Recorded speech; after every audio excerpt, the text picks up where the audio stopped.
Hello नमस्कार विद्यार्थी मित्रांनो, आपल्या सगळ्यांचं स्वागत आहे आपल्या SVC क्लासेस या यूट्यूब चॅनलमध्ये आणि ॲपमध्ये. विद्यार्थी मित्रांनो, स्टँडर्ड 5 स्कॉलरशिपची एक्झाम खूप जवळ आलेली आहे आणि या एक्झामसाठी खूप इम्पॉर्टंट क्वेश्चन्स आपण या व्हिडिओमध्ये बघणार आहे. हे क्वेश्चन जर तुम्हाला आले तर 9 फेब्रुवारीला होणाऱ्या एक्झाममध्ये नक्कीच तुम्हाला या क्वेश्चनचा फायदा होईल आणि हे क्वेश्चन तुम्हाला एक्झाममध्ये खूप फायदा करणारे, खूप मार्क मिळवून देणारे असू शकतील. तर चला सुरुवात करूया आजच्या आपल्या या व्हिडिओला. पण विद्यार्थी मित्रांनो, जर 2026साठी जर कोणी तयारी करत असेल नवोदय एक्झामची, स्कॉलरशिप एक्झामची, सैनिक स्कूलची, तर त्यासाठी फेब्रुवारी महिन्याच्या एंडपासून आपण आपली नवीन बॅच सुरू करतो आहे. त्या बॅचमध्ये बघा, स्टार्टिंगला तर आपण 2 महिन्याची फ्री बॅच असेल, त्यानंतर एकदम माफक दरामध्ये तुम्हाला वर्षभर चालणारे कोर्सेस जॉईन करता येतील एकदम माफक दरामध्ये, ज्याच्यामध्ये मागील 7 वर्षाचे पेपर सोल्युशन, अभ्यासक्रमानुसार सर्व घटकावर व्हिडिओ, प्रत्येक घटकावर टेस्ट, पेपरपर्यंत ऑनलाईन सपोर्ट, डेली व्हिडिओ, सगळ्याच गोष्टी तुम्हाला मिळणार आहेत. तुम्हाला जर 2 महिन्याचा फ्री क्लास जर जॉईन करायचा असेल तर आत्ताच आम्हाला दिलेल्या नंबरवर तुम्ही काय करा, व्हॉट्सअप करा किंवा कॉल करा. चला थांबूया आपण. तर बघा विद्यार्थी मित्रांनो, हे खूप इम्पॉर्टंट प्रश्न आहेत एक्झामच्या पॉईंट ऑफ व्ह्यूसाठी. चला बघू, सोडवण्याचा प्रयत्न करूया. बघा, पुढीलपैकी विरुद्ध अर्थाच्या शब्दाची चुकीची जोडी तुम्हाला निवडायची आहे. म्हणजे विरुद्धार्थी शब्द तुम्हाला दिलेले आहेत, तुम्हाला चुकीची जोडी निवडायची आहे. यातली चुकीची जोडी कोणती असू शकते? बघा, सावकाशच्या विरुद्धार्थी जलद, बरोबर आहे ना. सावकाश त्याच्या विरुद्धार्थी जलद होतं, म्हणजे हे बरोबर आहे. आठव विरुद्धार्थी विसर, बरोबर. आठवणे त्याच्या विरुद्धार्थी काय होतं? विसरणे, म्हणजे ही पण जोडी तुमची बरोबर आहे. आपल्याला चुकीची जोडी शोधायची आहे, ठीक आहे. दीन आणि धनिक, दीन म्हणजे काय तर गरीब व्यक्ती, बरोबर. आणि त्याच्या अपोजिट काय होतं? धनिक, ज्याच्याकडे पैसा लत्ता खूप आहे, म्हणजे हे पण बरोबर येतं, ठीक आहे. चौथी जोडी आपण बघूया, सुंदर विरुद्धार्थी मोहक. अरे सुंदर आणि मोहक हे तर समान अर्थी होतं ना. जे सुंदर आहे तेच मोहक आहे की नाही, म्हणजे हे इथं विरुद्ध अर्थी होत नाही तर समान अर्थी होतं. म्हणजे तुमची चुकीची जोडी ही आहे, म्हणजे आपलं उत्तर हे आहे, ठीक आहे. आले लक्षात? चला समोर दुसरा प्रश्न घेऊया. थुई थुई मोर नाचती आपुल्या अंगणी या वाक्यात आलेले क्रियापद ओळखा. क्रियापद म्हणजे काय? ज्याच्यापासून आपल्याला क्रिया समजते, ओके. मग या वाक्यामध्ये थुई थुई मोर नाचती आपुल्या अंगणी, याच्यामध्ये क्रिया कोणती आहे रे?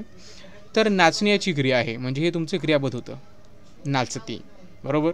म्हणजे इथं ऑप्शन क्रमांक 1 काय होतं? तुमचं क्रियापद होतं. आले लक्षात? चला त्यानंतर तिसरा प्रश्न आहे, खूप महत्त्वाचा प्रश्न आहे आणि 2025मध्ये असेच प्रश्न तुम्हाला येणार आहेत.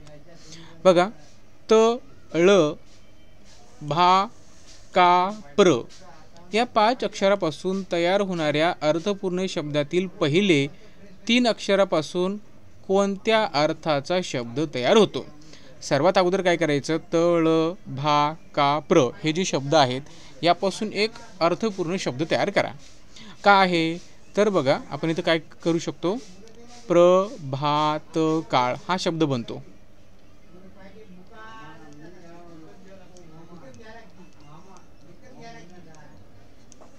प्रभात काळ, बरोबर. आणि काय सांगितलं? पहिल्या 3 अक्षरापासून कोणता शब्द बनतो? प्रभात. प्रभात म्हणजे काय रे? तर सकाळ. प्रभात म्हणजे काय? सकाळ. म्हणजे ऑप्शन 3 काय येतं? तुमचं इथं बरोबर येतं. आहे किती सोपं. चला त्यानंतर अचंबा वाटणे या वाक्यप्रचाराचा अर्थ नसलेला पर्याय निवडायचा आहे. अचंबा वाटणे म्हणजे काय रे? अचंबा वाटणे म्हणजे आश्चर्य वाटणं, बरोबर आहे. चकित होणं, नवल वाटणं हे बरोबर येतं. अंतर्मुख होणं हे चुकीचं आहे, बरोबर. तर ऑप्शन 4 काय होतं? तुमचं इथं उत्तर होतं. 5वा प्रश्न काय म्हणतो बघा, चौकटीतील अक्षरे जुळून तयार होणाऱ्या अर्थपूर्ण मणीतील उजवीकडून 5वे अक्षर कोणते? तर कुठलं बनतं? तर बघा, तुम्हाला ज्या मणी आहेत त्या पाठ पाहिजेत, ठीक आहे. किंवा कमीत कमी अक्षर जर जोडले तर कमीत कमी त्यावरनं तरी तुमच्या लक्षात यायला पाहिजे की मन काय बनते, बरोबर ना. मग इथं बनते बघा, गोगल गाय आणि पोटात पाय, ही मन बनते. चला मी इथं लिहितोय, गो गल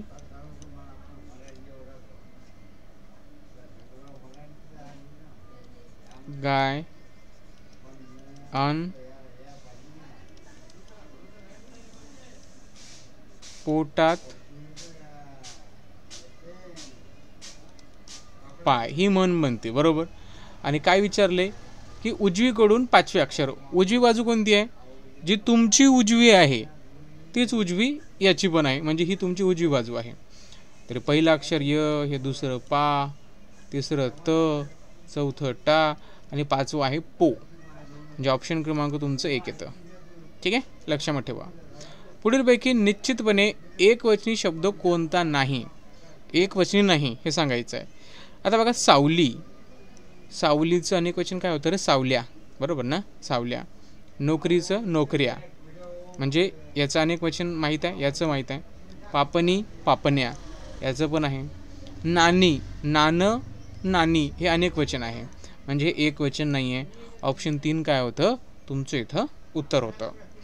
त्यानंतर पुढीलपैकी पुल्लिंगी नाम असलेला पर्याय निवडा. पुल्लिंगी म्हणजे काय, ज्या अक्षरासमोर नामासमोर तो लावून बघायचा, तो जर व्यवस्थित लगा, तो औषध नाही ते औषध, म्हणजे येत नाही.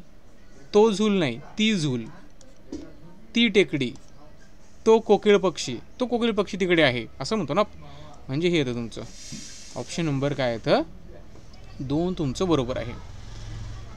त्यानंतर बघा, पुढील वाक्यात आलेल्या नामांची एकूण संख्या किती आहे. तर बघा, नाम किती आले, रेशमाने वर्गात निळ्या ज्योतीवर ते पत्र धरले होते, म्हणजे रेशमाने 1 नाम, वर्गात 2 नाम, निळ्या 3 नाम, ज्योतीवर 4 नाम, बरोबर. ठीक आहे, रेशमाने वर्गात निळ्या, निळ्या म्हणजे काय झालं, त्या रंगाचं नाव झालं ना, ज्योतीवर ते पत्र धरलं होतं, बरोबर. म्हणजे एकूण 5 नाम दिसतं तुम्हाला याच्यामध्ये, म्हणजे ऑप्शन क्रमांक 2 काय होतं तुमचं इथं बरोबर होतं. पुढीलपैकी कोणता अशुद्ध शब्द आहे, तर हा तुम्हाला होमवर्क आहे, याचं उत्तर मला व्हिडिओच्या कॉमेंटमध्ये तुम्ही सांगायचं आहे. पुढील वाक्यात कोणते विरामचिन्ह द्यायचे राहिले आहे, हा पण होमवर्क आहे, आपण सोडवा, याचं उत्तरसुद्धा मला सांगा. आगगाडी ही कविता कोणी लिहिली, तर हे पण महत्त्वाचं आहे, हे पण होमवर्क आहे. आणि पुढीलपैकी विसंगत जोडी तुम्हाला निवडायची आहे. ठीक आहे, हे पण, हे 4ही प्रश्न खूप महत्त्वाचे आहेत. आणि शेवटचे 2 11 आणि 12 हे तुमच्या ज्ञानावर अवलंबून आहे, त्याच्यामुळे त्याला तुम्ही व्यवस्थित सोडवा आणि त्याची उत्तरं मला व्हिडिओच्या कॉमेंट बॉक्समध्ये सांगा. ठीक आहे, चला थांबूया आपण. आणि जर तुम्हाला 2026साठी जर ऑनलाईन बॅच जर जॉईन करायची असेल, तर त्यासाठी या नंबरवर तुम्ही आम्हाला संपर्क करू शकता किंवा कॉल करू शकता, व्हॉट्सअप करू शकता. चला तर थांबूया.